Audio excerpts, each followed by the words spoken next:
মধ্যরাতে হঠাৎ চোখ খুলে গেলে আল্লাহ তাআলার দুইটি নাম পড়ুন, তারপরে ফলাফল দেখবেন আপনি নিজে অবাক হয়ে যাবেন।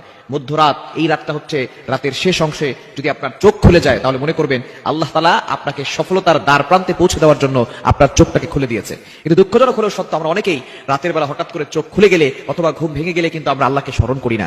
এই সময়টা হচ্ছে সবচেয়ে গুরুত্বপূর্ণ সময়। বুখারী শরীফের বর্ণনা, নবীজি সাল্লাল্লাহু আলাইহি ওয়াসাল্লাম জানিয়ে দিয়েছেন, নবীজি সাল্লাল্লাহু আলাইহি ওয়াসাল্লাম বলেন, রাতের শেষ অংশে, মধ্যরাতের পরেই রাতের শেষ অংশে যখন রাত একেবারে গভীর হয়ে যায়, এই সময়টা আল্লাহ তাআলা প্রথম আসমানে চলে আসেন এবং আল্লাহ তাআলা বান্দাদেরকে ডাকতে থাকেন, কার কি লাগবে আমি আল্লাহর কাছে চাও। রাতের শেষ অংশে এই সময়গুলোতে, এই সময় যদি আপনার চোখ খুলে যায়, আপনি এই আমলগুলো করতে দেরি করবেন না। আপনার উযু করার দরকার নাই, ওই অবস্থায় আপনি আমলটি করবেন। আল্লাহ তাআলা দুইটি নাম পড়বেন 11 বার করে। কয়বার?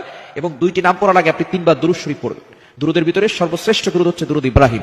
এই দুরুদটি বেশি বেশি পড়ার চেষ্টা করবেন। আল্লাহুম্মা সাল্লি আলা মুহাম্মাদ ওয়া আলা আলি মুহাম্মাদ কামা সাল্লাইতা আলা ইব্রাহিম ওয়া আলা আলি ইব্রাহিম ইন্নাকা হামিদুম মাজিদ। আল্লাহুম্মা বারিক আলা মুহাম্মাদ ওয়া আলা আলি মুহাম্মাদ কামা বারাকতা আলা ইব্রাহিম ওয়া আলা আলি ইব্রাহিম ইন্নাকা হামিদুম মাজিদ। এটা আপনি 3 বার করবেন। আর যদি এটা একটু বেশি কষ্ট হয়ে যায় তাহলে সাল্লাল্লাহু আলাইহি ওয়াসাল্লাম, সাল্লাল্লাহু আলাইহি ওয়াসাল্লাম, সাল্লাল্লাহু আলাইহি ওয়াসাল্লাম, এটা 3 বার পড়বেন। এরপর আল্লাহ তাআলা দুইটি গুণবাচক নাম পড়বেন।